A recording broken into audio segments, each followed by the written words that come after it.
Hello students, welcome back to the channel. SC ವಿದ್ಯಾರ್ಥಿಗಳಿಗೆ PC free coaching ಅನ್ನು ನೀಡ್ತಾ ಇದ್ದಾರೆ.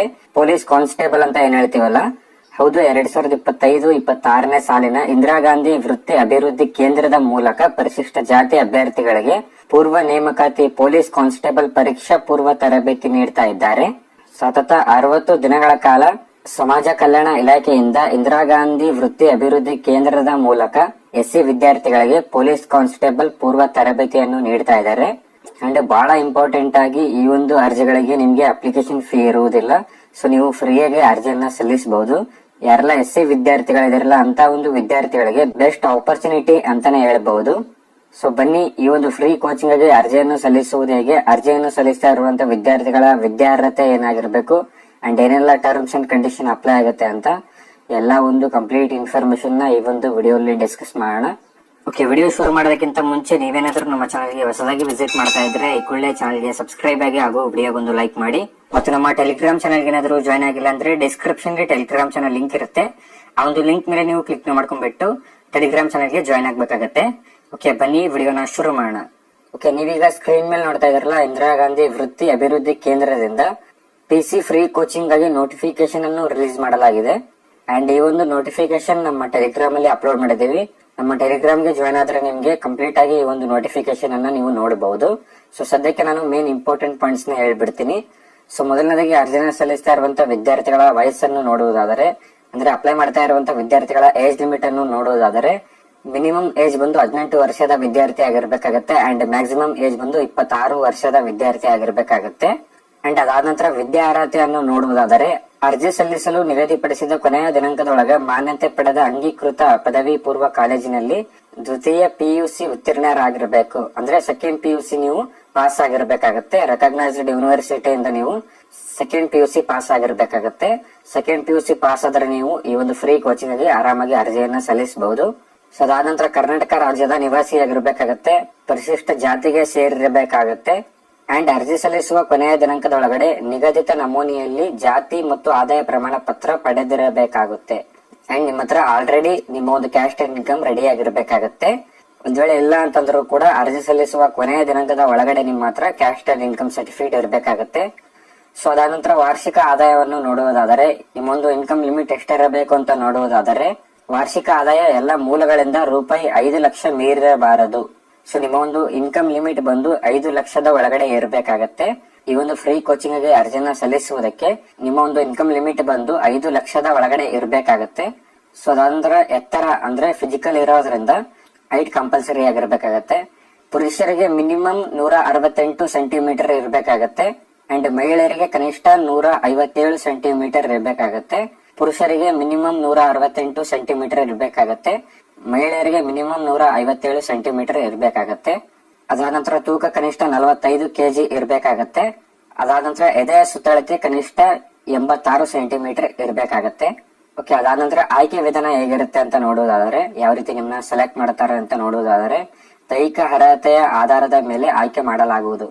ಫಿಸಿಕಲ್ ಇಂದ ನಿಮ್ಮ ಒಂದು ಸೆಲೆಕ್ಷನ್ ಅನ್ನ ಮಾಡಲಾಗುತ್ತೆ. ಅರ್ಜಿನ ಸಲ್ಲಿಸ್ತಾ ಇರುವಂತಹ ವಿದ್ಯಾರ್ಥಿಗಳ ಫಿಸಿಕಲ್ ಮೂಲಕ ಆಯ್ಕೆ ಮಾಡಲಾಗುತ್ತೆ. ಸೊ ಅದಾದ ನಂತರ ಅರ್ಜಿನ ಸಲ್ಲಿಸುವುದಕ್ಕೆ ನೀವು https:/igccd.karnataka.gov.in ಅಲ್ಲಿ ನೀವು ಅರ್ಜಿಯನ್ನ ಸಲ್ಲಿಸಬೇಕಾಗತ್ತೆ. ಅದಾದ ನಂತರ ಅರ್ಜಿ ಸಲ್ಲಿಸಲು ಕೊನೆಯ ದಿನಾಂಕವನ್ನು ನೋಡುವುದಾದರೆ 31/8/2025 ಒಳಗಡೆ ನೀವು ಅರ್ಜಿಯನ್ನ ಸಲ್ಲಿಸಬೇಕಾಗತ್ತೆ. 31/8/2025 ಕೊನೆಯ ದಿನಾಂಕ ಆಗಿರುತ್ತೆ. ಸೊ ಇದಿಷ್ಟು ಯಾರೆಲ್ಲ ವಿದ್ಯಾರ್ಥಿಗಳು ಅರ್ಜಿಯನ್ನ ಸಲ್ಲಿಸ್ತಾ ಇದ್ರಲ್ಲ, ಮೇನ್ ಇಂಪಾರ್ಟೆಂಟ್ ಪಾಯಿಂಟ್ಸ್ ಆಗಿರುತ್ತೆ. ಈ ಒಂದು ಅರ್ಹತೆಯನ್ನು ನೀವೇನಾದ್ರೂ ಹೊಂದಿದ್ರೆ ಈ ಒಂದು ಫ್ರೀ ಕೋಚಿಂಗ್ ಆಗಿ ನೀವು ಅರ್ಜಿಯನ್ನ ಸಲ್ಲಿಸಬಹುದು. ಓಕೆ, ಇವಾಗ ನಾವು ಡೈರೆಕ್ಟ್ ಆಗಿ ಅಪ್ಲೈ ಮಾಡುವುದು ಹೇಗೆ ಅಂತ ನೋಡೋಣ. ಓಕೆ, ಅಪ್ಲೈ ಮಾಡೋದಕ್ಕೆ ನೀವು ಬ್ರೌಸರ್ ಅಲ್ಲಿ SC PC ಫ್ರೀ ಕೋಚಿಂಗ್ ಅಂತ ಸರ್ಚ್ ಮಾಡಬೇಕಾಗತ್ತೆ. ಸರ್ಚ್ ಮಾಡಿದಾಗ ನಿಮ್ಗೆ ಇಲ್ಲಿ ಸಮಾಜ ಕಲ್ಯಾಣ ಇಲಾಖೆಯ ಮೊದಲನೇದಾಗಿ ವೆಬ್ಸೈಟ್ ಬಂದು ಶೋ ಆಗುತ್ತೆ. ಸೊ ಈ ಒಂದು ವೆಬ್ಸೈಟ್ ಅನ್ನು ನೀವು ಸೆಲೆಕ್ಟ್ ಮಾಡ್ಕೊಳ್ಳಿ. ಅಂಡ್ ಈ ಒಂದು ವೆಬ್ಸೈಟ್ ಲಿಂಕ್ ಬಂದು ಡಿಸ್ಕ್ರಿಪ್ಷನ್ ಅಲ್ಲಿ ಕೊಟ್ಟಿರ್ತೀನಿ. ಆ ಒಂದು ಲಿಂಕ್ ಯೂಸ್ ಮಾಡ್ಕೊಂಡು ನೀವು ಡೈರೆಕ್ಟ್ ಆಗಿ ವೆಬ್ಸೈಟ್ ಗೆ ವಿಸಿಟ್ ಮಾಡಬಹುದು. ಸೊ ಈ ಒಂದು ವೆಬ್ಸೈಟ್ ಮೇಲೆ ಕ್ಲಿಕ್ ಮಾಡ್ಕೊಳ್ಳಿ. ಓಕೆ, ವೆಬ್ಸೈಟ್ ಮೇಲೆ ಕ್ಲಿಕ್ ಮಾಡ್ಕೊಂಡಾಗ ನಿಮ್ಗೆ ಡೈರೆಕ್ಟ್ ಆಗಿ ಈ ರೀತಿ ಪೇಜ್ ಓಪನ್ ಆಗುತ್ತೆ. ಸೊ ಸಿಂಪ್ಲಿ ಇಲ್ಲಿ ಅಪ್ಲೈ ಅಂತ ಇದೆಯಲ್ಲ, ಈ ಒಂದು ಅಪ್ಲೈ ಮೇಲೆ ಕ್ಲಿಕ್ ಮಾಡ್ಕೊಳ್ಳಿ. ಓಕೆ, ಅಪ್ಲೈ ಮೇಲೆ ಕ್ಲಿಕ್ ಮಾಡ್ಕೊಂಡಾಗ ನಿಮ್ಗೆ ಈ ರೀತಿ ಪೇಜ್ ಓಪನ್ ಆಗುತ್ತೆ. ಸೊ ನಿಮ್ಗೆ ಇಲ್ಲಿ ಮೊದಲನೇದಾಗಿ ಎಂಟರ್ ಯುವರ್ ಆಧಾರ್ ನಂಬರ್ ಅಂತ ಇದೆಯಲ್ಲ, ನಿಮ್ಮ ಒಂದು ಆಧಾರ್ ಕಾರ್ಡ್ ನಂಬರ್ ನ ಫಿಲ್ ಮಾಡ್ಕೊಳ್ಳಿ. ಅದಾದ ನಂತರ enter your name as in Aadhaar ಅಂತ ಇದೆಯಲ್ಲ, ನಿಮ್ಮ ಆಧಾರ್ ಕಾರ್ಡ್ ಅಲ್ಲಿ ಇರುವ ಹಾಗೆ ನಿಮ್ಮ ಒಂದು ನೇಮ್ ಅನ್ನ ಫಿಲ್ ಮಾಡ್ಕೊಳ್ಳಿ. ಓಕೆ, ಅದಾದ ನಂತರ ಎಂಟರ್ ಕ್ಯಾಪ್ಚಾ ಅಂತ ಇದೆಯಲ್ಲ, ಇಲ್ಲಿ ಕೊಟ್ಟಿರುವಂತ ಕ್ಯಾಪ್ಚಾನ ಎಂಟರ್ ಮಾಡ್ಕೊಳ್ಳಿ. ಸಿಂಪ್ಲಿ ಇಲ್ಲಿ ಶೋ ಆಗಿರುವಂತ ಕ್ಯಾಪ್ಚಾನ ಎಂಟರ್ ಮಾಡ್ಕೊಳ್ಳಿ. ಓಕೆ, ಕ್ಯಾಪ್ಚಾನ ಎಂಟರ್ ಮಾಡ್ಕೊಂಡು ಕೆಳಗಡೆ ಡಿಕ್ಲರೇಷನ್ ಇರುತ್ತೆ, ಒಂದು ಡಿಕ್ಲರೇಷನ್ ನ ಸೆಲೆಕ್ಟ್ ಮಾಡ್ಕೊಳ್ಳಿ. ಡಿಕ್ಲರೇಷನ್ ಸೆಲೆಕ್ಟ್ ಮಾಡ್ಕೊಂಡ ನಂತರ ಕೆಳಗಡೆ ಪ್ರೊಸೀಡ್ ಅಂತ ಇದೆಯಲ್ಲ, ಈ ಒಂದು ಪ್ರೊಸೀಡ್ ಮೇಲೆ ಕ್ಲಿಕ್ ನ ಮಾಡ್ಕೊಳ್ಳಿ. ಓಕೆ, ಪ್ರೊಸೀಡ್ ಮೇಲೆ ಕ್ಲಿಕ್ ನ ಮಾಡ್ಕೊಂಡಾಗ ನಿಮ್ಗೆ ಈ ರೀತಿ ಪೇಜ್ ಓಪನ್ ಆಗುತ್ತೆ. ಸೊ ನಿಮ್ಗೆ ಇಲ್ಲಿ ಮೊದಲನೇದಾಗಿ ಜಾತಿ ಪ್ರಮಾಣ ಪತ್ರದ RD ಸಂಖ್ಯೆ ಅಂತ ಇದೆಯಲ್ಲ, ನಿಮ್ಮ ಒಂದು ಕ್ಯಾಸ್ಟ್ ಸರ್ಟಿಫಿಕೇಟ್ RD ನಂಬರ್ ನ ಎಂಟರ್ ಮಾಡ್ಕೊಳ್ಳಿ. ಈ ಒಂದು ಫೀಲ್ಡ್ ಅಲ್ಲಿ ನಿಮ್ಮ ಒಂದು ಕ್ಯಾಸ್ಟ್ ಸರ್ಟಿಫಿಕೇಟ್ RD ನಂಬರ್ ನ ಎಂಟರ್ ಮಾಡ್ಕೊಳ್ಳಿ. Okay, caste certificate RD number ನ ಎಂಟರ್ ಮಾಡ್ಕೊಂಡ ನಂತರ ಕೆಳಗಡೆ ಕ್ಯಾಟಗರಿ ಅಂಡ್ ಕ್ಯಾಸ್ಟ್ ಬಂದು ಆಟೋಮೆಟಿಕ್ ಆಗಿ ಫಿಕ್ಸ್ ಆಗುತ್ತೆ. ನೀವು ಕ್ಯಾಸ್ಟ್ RD ನಂಬರ್ ಎಂಟರ್ ಮಾಡಿರೋದ್ರಿಂದ ಕ್ಯಾಟಗರಿ ಅಂಡ್ ಕ್ಯಾಸ್ಟ್ ಬಂದು ಆಟೋಮೆಟಿಕ್ ಆಗಿ ಫಿಕ್ಸ್ ಆಗುತ್ತೆ. ಸೊ ಅದಾದ ನಂತರ ಕೆಳಗಡೆ ಆದಾಯ ಪ್ರಮಾಣ ಪತ್ರದ RD ಸಂಖ್ಯೆ ಅಂತ ಇದೆಯಲ್ಲ, ನಿಮ್ಮ ಒಂದು ಇನ್ಕಮ್ ಸರ್ಟಿಫಿಕೇಟ್ RD ನಂಬರ್ ನ ಎಂಟರ್ ಮಾಡ್ಕೊಳ್ಳಿ. ಈ ಒಂದು ಫೀಲ್ಡ್ ಅಲ್ಲಿ ನಿಮ್ಮ ಒಂದು ಇನ್ಕಮ್ ಸರ್ಟಿಫಿಕೇಟ್ RD ನಂಬರ್ ನ ಎಂಟರ್ ಮಾಡ್ಕೊಳ್ಳಿ. Okay, income certificate RD number ನ ಎಂಟರ್ ಮಾಡ್ಕೊಂಡ ನಂತರ ಕೆಳಗಡೆ ಕುಟುಂಬದ ವಾರ್ಷಿಕ ಆದಾಯ ಬಂದು ಆಟೋಮೆಟಿಕ್ ಆಗಿ ಫಿಕ್ಸ್ ಆಗುತ್ತೆ. ನಿಮ್ಮ ಒಂದು ಇನ್ಕಮ್ ಇಂದ ಇಲ್ಲಿ ಫ್ಯಾಮಿಲಿ ಆನ್ಯುವಲ್ ಇನ್ಕಮ್ ಬಂದು ಆಟೋಮೆಟಿಕ್ ಆಗಿ ಫಿಕ್ಸ್ ಆಗುತ್ತೆ. ಓಕೆ, ಅದಾದ ನಂತರ SSLC ವಿವರಗಳು ಅಂತ ಇದೆಯಲ್ಲ, ನಿಮ್ಮ ಒಂದು SSLC ಡೀಟೇಲ್ಸ್ ಅನ್ನ ಎಂಟರ್ ಮಾಡಬೇಕಾಗುತ್ತೆ. ಓಕೆ, ಮೊದಲನೇದಾಗಿ ಸೆಲೆಕ್ಟ್ SSLC ಬೋರ್ಡ್ ಅಂತ ಇದೆಯಲ್ಲ, ಇಲ್ಲಿ ನೀವು Karnataka secondary education examination board ಅಂತ ಸೆಲೆಕ್ಟ್ ಮಾಡ್ಕೊಳ್ಳಿ. ಸೆಲೆಕ್ಟ್ ಮಾಡ್ಕೊಂಡ ನಂತರ ಕೆಳಗಡೆ SSLC ನೋಂದಣಿ ಸಂಖ್ಯೆ ಅಂತ ಇದೆಯಲ್ಲ, ನಿಮ್ಮ ಒಂದು SSLC ರಿಜಿಸ್ಟ್ರೇಷನ್ ನಂಬರ್ ನ ಎಂಟರ್ ಮಾಡ್ಕೊಳ್ಳಿ. ಈ ಒಂದು ಫೀಲ್ಡ್ ಅಲ್ಲಿ ನಿಮ್ಮ ಒಂದು SSLC ರಿಜಿಸ್ಟ್ರೇಷನ್ ನಂಬರ್ ನ ಎಂಟರ್ ಮಾಡ್ಕೊಳ್ಳಿ.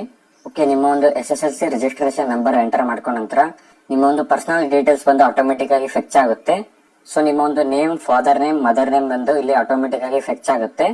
ಓಕೆ, ಅದಾದ ನಂತರ ಮೆರಿಟಲ್ ಸ್ಟೇಟಸ್ ಅಂತ ಇದೆಯಲ್ಲ, ನಿಮ್ಮ ಒಂದು ಮೆರಿಟಲ್ ಸ್ಟೇಟಸ್ ನ ಸೆಲೆಕ್ಟ್ ಮಾಡ್ಕೊಳ್ಳಿ. ಸೆಲೆಕ್ಟ್ ಮಾಡ್ಕೊಂಡ ನಂತರ ಡೇಟ್ ಆಫ್ ಬರ್ತ್ ಕೂಡ ಇಲ್ಲಿ ಆಟೋಮೆಟಿಕ್ ಆಗಿ ಫಿಕ್ಸ್ ಆಗುತ್ತೆ. ಡೇಟ್ ಆಫ್ ಬರ್ತ್ ಫಿಕ್ಸ್ ಆಗಿರೋದ್ರಿಂದ ಇಲ್ಲಿ ನಿಮ್ಮ ಒಂದು ಏಜ್ ಬಂದು ಆಟೋಮೆಟಿಕ್ ಆಗಿ ಶೋ ಆಗಿರುತ್ತೆ.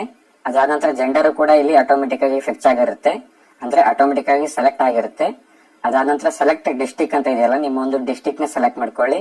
ಅದಾದ ನಂತರ ತಾಲೂಕ್ ಅಂತ ಇದೆಯಲ್ಲ, ನಿಮ್ಮ ಒಂದು ತಾಲೂಕ್ ನ ಸೆಲೆಕ್ಟ್ ಮಾಡ್ಕೊಳ್ಳಿ.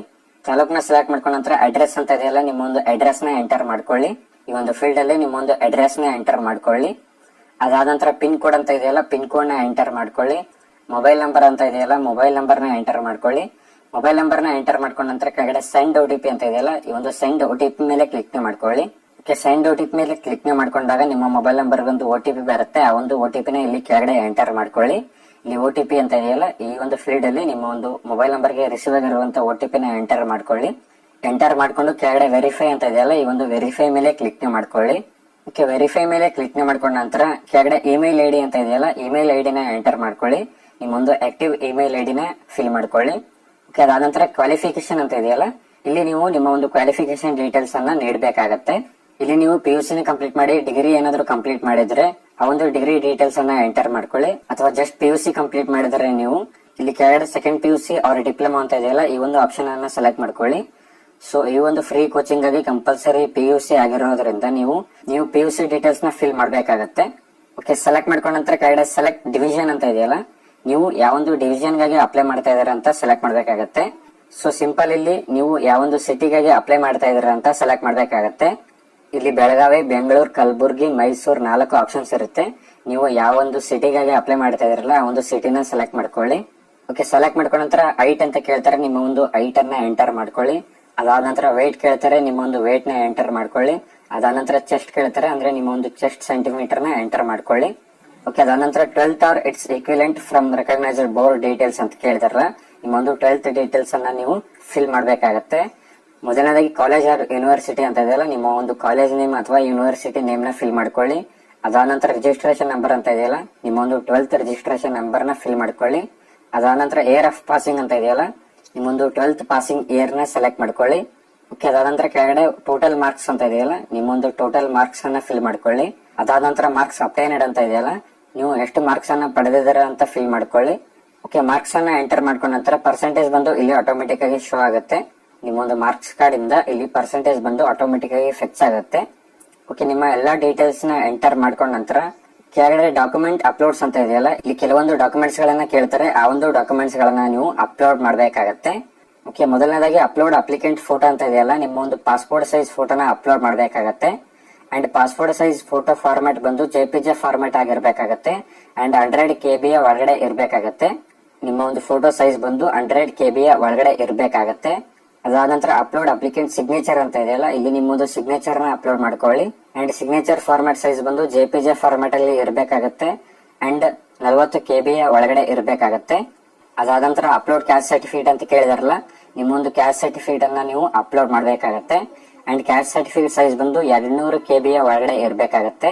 ಸಿಂಪ್ಲಿ ಇಲ್ಲಿ ಚೂಸ್ ಫೈಲ್ ಅಂತ ಇದೆಯಲ್ಲ, ಈ ಒಂದು ಆಪ್ಷನ್ ನ ಸೆಲೆಕ್ಟ್ ಮಾಡಿಕೊಂಡು ನಿಮ್ಮೊಂದು ಸರ್ಟಿಫಿಕೇಟ್ ಗಳನ್ನ ಅಪ್ಲೋಡ್ ಮಾಡ್ಕೊಳ್ಳಿ.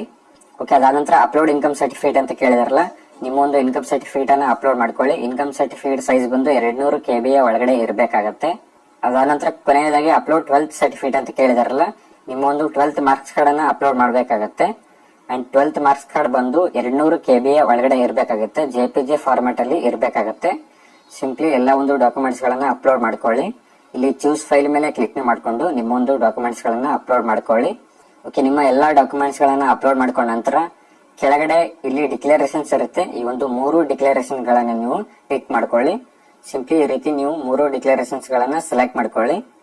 ಓಕೆ, ಸೆಲೆಕ್ಟ್ ಮಾಡ್ಕೊಂಡ ನಂತರ ನಿಮ್ಗೆ ಕೆಳಗಡೆ ಸಬ್ಮಿಟ್ ಅಂತ ಇದೆಯಲ್ಲ, ಈ ಒಂದು ಸಬ್ಮಿಟ್ ಮೇಲೆ ಕ್ಲಿಕ್ ಮಾಡ್ಕೊಳ್ಳಿ. ಓಕೆ, ಸಬ್ಮಿಟ್ ಮೇಲೆ ಕ್ಲಿಕ್ ಮಾಡ್ಕೊಂಡಾಗ ನಿಮ್ಗೆ ನಿಮ್ಮ ಒಂದು ಅಕ್ನಾಲಜ್ಮೆಂಟ್ ಬಂದು ಶೋ ಆಗುತ್ತೆ. ಇಲ್ಲಿಗೆ ನಿಮ್ಮ ಒಂದು ಅಪ್ಲಿಕೇಶನ್ ಬಂದು ಕಂಪ್ಲೀಟ್ ಆಗುತ್ತೆ. ಸೊ ಈ ರೀತಿ ನಿಮ್ಮ ಒಂದು ಅಕ್ನಾಲಜ್ಮೆಂಟ್ ಬಂದು ಶೋ ಆಗುತ್ತೆ. ಅಂಡ್ ಕೆಳಗಡೆ ಪ್ರಿಂಟ್ ಅಂತ ಇದೆಯಲ್ಲ, ಒಂದು ಪ್ರಿಂಟ್ ಮೇಲೆ ನೀವು ಕ್ಲಿಕ್ ಮಾಡ್ಕೊಂಡು ನಿಮ್ಮ ಒಂದು ಅಕ್ನಾಲಜ್ಮೆಂಟ್ ಪ್ರಿಂಟ್ ಅನ್ನು ನೀವು ತಗೋಬೇಕಾಗತ್ತೆ. ಸೊ ಈ ರೀತಿ ನೀವು ಈ ಒಂದು PC ಫ್ರೀ ಕೋಚಿಂಗ್ ಆಗಿ ಅರ್ಜಿಯನ್ನ ಸಲ್ಲಿಸಬಹುದು. ಅಂಡ್ ಈ ಒಂದು ಅಕ್ನಾಲಜ್ಮೆಂಟ್ ಪ್ರಿಂಟ್ ಅನ್ನು ನೀವು ತಗೋಬೇಕಾಗತ್ತೆ. ಓಕೆ, ಐ ಹೋಪ್ ಎಲ್ಲಾ ವಿದ್ಯಾರ್ಥಿಗಳಿಗೆ ಅರ್ಜಿಯನ್ನ ಸಲ್ಲಿಸುವುದು ಹೇಗೆ ಅಂತ ಗೊತ್ತಾಗಿದೆ ಅನ್ಕೊಂಡಿದ್ದೀನಿ. ಓಕೆ, ಈ ಒಂದು ವಿಡಿಯೋನ ನಾನು ಇಲ್ಲಿಗೆ ಕಂಪ್ಲೀಟ್ ಮಾಡ್ತಾ ಇದ್ದೀನಿ. ವಿಡಿಯೋದ ಬಗ್ಗೆ ಏನಾದರೂ ಡೌಟ್ಸ್ ಇದ್ರೆ ಕೆಳಗಡೆ ಕಾಮೆಂಟ್ ಹಾಕಿ, ನಾನು ರಿಪ್ಲೈನ ಮಾಡ್ತೀನಿ. ಓಕೆ, ವಿಡಿಯೋ ಇಷ್ಟ ಆದ್ರೆ ವಿಡಿಯೋಗೊಂದು ಲೈಕ್ ಮಾಡಿ. ಚಾನಲ್ಗೆ ಏನಾದರೂ ಇನ್ನೂ ಸಬ್ಸ್ಕ್ರೈಬ್ ಆಗಿಲ್ಲ ಅಂದ್ರೆ ಸಬ್ಸ್ಕ್ರೈಬ್ ಆಗಿ ಅಂತ ಹೇಳ್ತಾ ಮತ್ತೆ ಸಿಗೋಣ ಮುಂದಿನ ವಿಡಿಯೋ ಅಲ್ಲಿ.